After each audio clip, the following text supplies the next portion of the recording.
Hai, halo, assalamualaikum warahmatullahi wabarakatuh. Kembali lagi dengan saya Siti Nurhaliza dengan NIM 2305076065 dari Program Studi Pendidikan Bahasa dan Sastra Indonesia, Fakultas Keguruan dan Ilmu Pendidikan Angkatan 2023, Universitas Mula Warman.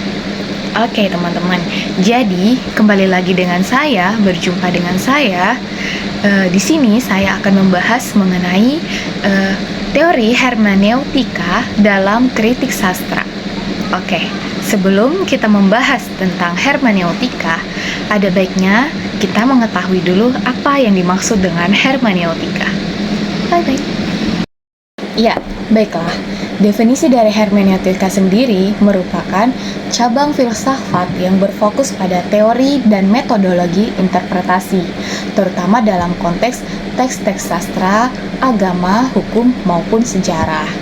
Istilah ini berasal dari kata Yunani, yaitu hermeneuein, yang berarti menafsirkan atau menerjemahkan.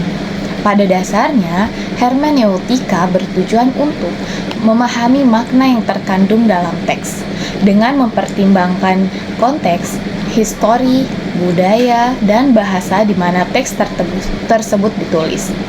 Dalam studi agama, misalnya hermeneutika sering digunakan untuk menafsirkan kitab suci, memahami pesan-pesan yang tersembunyi, atau mencari relevansi dalam konteks zaman modern. Hermeneutika juga berkembang menjadi teori yang lebih luas tentang pemahaman manusia, yang tidak hanya terbatas pada teks, tetapi juga pada pengalaman dan komunikasi antar manusia secara umum. Oke teman-teman, jadi teori hermeneutika ini sendiri dikembangkan oleh beberapa tokoh-tokoh ahli, di mana ada yang pertama yaitu tokoh Friedrich Schleiermacher, kemudian ada dua Wilhelm Dilthey, kemudian ada tokoh Martin Heidegger, kemudian ada tokoh Hen N.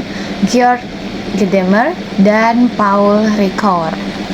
Jadi kelima tokoh-tokoh inilah yang mengembangkan adanya teori hermeneutika hingga berkembang sampai saat ini. Jadi, adapun prinsip-prinsip teori hermeneutika dalam kritik sastra, di mana salah satunya yaitu upaya memahami teks sastra dengan memperhatikan konteks sejarahnya, konteks budayanya, dan konteks sosial yang melingkupinya.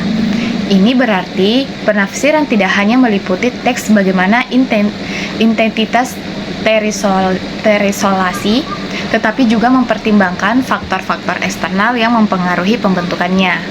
Nah, dalam kritik sastra, kontekstualisasi membantu memahami bagaimana karya sastra mencerminkan, merespons, atau menantang kondisi sosial, politik, dan budaya pada masa pembuatannya.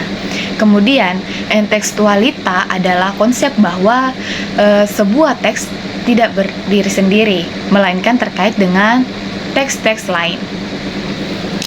Dalam kritik sastra, intertekstualitas mendorong penafsiran yang memperhatikan budaya antara teks sastra dengan teks lain, baik itu karya sastra sebelumnya maupun mitos ataupun referensi budaya atau bahkan karya-karya kontemporer. Nah, prinsip ini menunjukkan bagaimana makna dalam sebuah karya dapat diperkaya atau dimodifikasi oleh hubungannya dengan teks lain. Ya, jadi teman-teman, adapun prospek perkembangan hermeneutika di masa depan, yaitu di mana masa depan hermeneutika mungkin akan semakin terintegrasi dengan teknologi digital. Dengan munculnya big data dan analisis digital, pendekatan hermeneutika bisa diperkaya dengan analisis kuantitatif terhadap teks. Nah, misalnya, penggunaan software untuk menganalisis pola-pola intertekstualitas dalam sejumlah teks sastra, atau untuk memetakan bagaimana makna sebuah teks berubah seiring waktu di berbagai konteks budaya. Jadi, hermeneutika juga dapat terus dikembangkan dalam konteks kritik sastra postkolonial dan feminisme. dengan fokus pada bagaimana teks sastra mencerminkan dan mengatasi isu-isu kekuasaan ataupun identitas dan representasinya. Kemudian, hal ini juga akan memberikan wawasan baru tentang bagaimana narasi dominan dibentuk dan ditantang dalam karya sastra. Dan bagaimana juga berbagai kelompok sosial mengasosialisasi identitas mereka melalui teks karya sastra. Nah, jadi untuk kesimpulan dari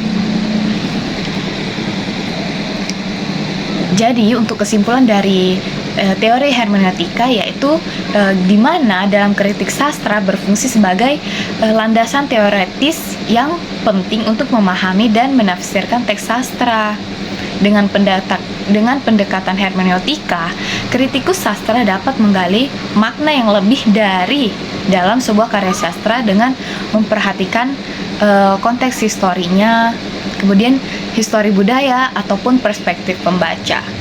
Hermeneutika juga mendorong kesadaran bahwa interpretasi teks bersifat dinamis dan dipengaruhi oleh berbagai faktor sehingga tidak ada satu makna tunggal yang mutlak. Kemudian ini juga membantu memperkaya analisis sastra dan memungkinkan berbagai pandangan dan penafsiran yang beragam terhadap suatu karya sastra. Nah, jadi itu saja yang dapat saya sampaikan tentang teori hermeneutika kritik sastra. Kurang dan lebihnya saya mohon maaf. Wabillahi taufik wal hidayah. Wassalamualaikum warahmatullahi wabarakatuh. Jangan lupa di subscribe, like, comment, and share ya teman-teman. Dadah.